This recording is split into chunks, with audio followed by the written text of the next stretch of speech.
ઓમ ગણેશ હર હર મહાદેવ। ચાલો આપણે ગરીબોને દૂધ પીવડાવીએ, શિવજીને નથી ચડાવવું, બરાબર ને? કેમ કે એક વર્ગ એવો છે જે વર્ષમાં એકવાર શિવજીને દૂધ અર્પણ કરવામાં આવે ત્યારે એવું કહે છે કે એના કરતાં ગરીબોને દૂધ પીવડાવ્યું હોય તો ભગવાન વધુ ખુશ થાય।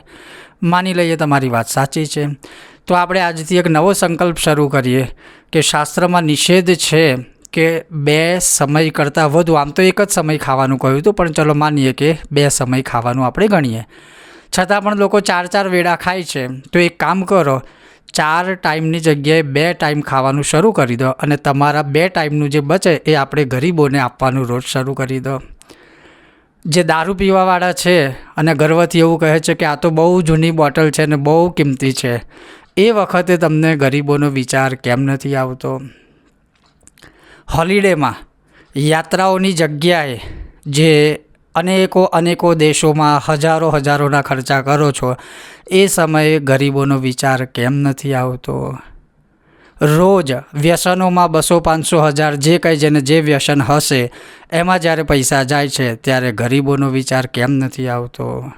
શરીર ઉપર વસ્ત્રની જરૂર છે, એ વસ્ત્ર તમે ચાહે 1000 રૂપિયાનું પહેરો કે પછી 10,000નું પહેરો, ત્યારે 10,000ની બ્રાન્ડેડ કોઈ કપડું કે વસ્ત્ર ના પહેરી આપણે એવું વિચારીએ કે ચલો આપણે તો આપણા શરીરના અંગૂઠ ઢાંકવા છે ને તો 1000નું કપડું પહેરીને 9,000 બાકીના છે ગરીબોને દાન કરીશું, ત્યારે ગરીબોનો વિચાર કેમ નથી આવતો? જે મનને રંજાડે એટલે કે મનને બહુ દુઃખ આપે, જેને આપણે મનોરંજન કહીએ છીએ, અને થિયેટરોમાં પહેલા દિવસે પહેલો શો જોવા જઈએ ત્યારે ગરીબોનો વિચાર કેમ નથી આવતો? આપણે આપણા જીવનના અનેક એવા ફાલતુઓ ખર્ચા કરીએ છીએ, એ વખતે ગરીબોનો વિચાર કેમ નથી આવતો? તો યાદ રાખજો, કહેવા માટે ઘણું બધું છે, પણ આટલામાં સમજદાર લોકો પણ ઘણા છે જે સમજી જશે અને સમજી જ જવું જોઈએ, કારણ કે જે 56 ભોગ ધરાવાય છે એ 56 ભોગ આપણે ગરીબોને નથી વહેંચતા।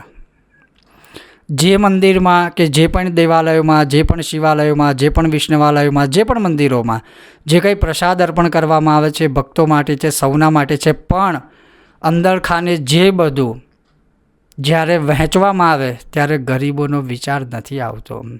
મંદિરોમાં જ્યારે લાંબી લાઈનો લાગે છે, VIP પૈસા આપીને આગળ જઈને દર્શન કરે છે, ત્યારે ગરીબોનો વિચાર નથી આવતો। તો જ્યારે શિવજીને દૂધ અર્પણ કરવાનું આવે ત્યારે જ ગરીબોનો વિચાર કેમ આવે છે? 2 4 ટાઈમ જો તમે ચા પીતા હોય તો 1 ટાઈમ ચા પીઓ, 3 ટાઈમ જે દૂધ બચે છે એ ગરીબોને આપો। એટલે હજુ આ શિવજીને જે દૂધ અર્પણ કરવામાં આવે છે એ ફક્ત એક શાસ્ત્રીય દૃષ્ટિકોણનું મહત્ત્વ નથી, એ વૈજ્ઞાનિક પદ્ધતિ પણ છે, જેને સમજવા માટે પણ શિવની કૃપા જરૂરી હોય છે। બાકી શિવને દૂધ અર્પણ કરવાવાળા વિરોધીઓને શિવની કૃપા ક્યારેય પ્રાપ્ત ના થઈ શકે। ગરીબોનો વિચાર જરૂર કરજો, ગરીબોને મદદ જરૂર કરજો, પણ જ્યારે ધર્મની વાત આવે ત્યારે હું કહું છું કે શિવજીને 1 લોટો નહીં, શિવજીને 1 ઘડો ભરીને જેટલી તમારામાં તાકાત છે એટલું દૂધ તમે અર્પણ કરો, શિવ કૃપા પ્રાપ્ત થશે। અને છતાંય પણ ગરીબોના માટે જો વિચાર આવતો હોય તો સરસ ઉપાય આપું કે જો તમે 1 લોટો શિવજીને દૂધ અર્પણ કરતા હોય તો બીજો 1 લોટો તમે ગરીબ માટે કાઢો, એટલે 1 લોટો શિવજીને પણ દૂધ અર્પણ થશે અને 1 લોટો ભરીને ગરીબને મદદ કે દાન પણ થઈ જશે। તમારું શું કહેવું છે? ઓમ ગણેશ હર હર મહાદેવ। જો તમને આ સત્ય વચન લાગ્યું હોય તો વધુમાં વધુ આને શેર કરશો। ઓમ ગણેશ।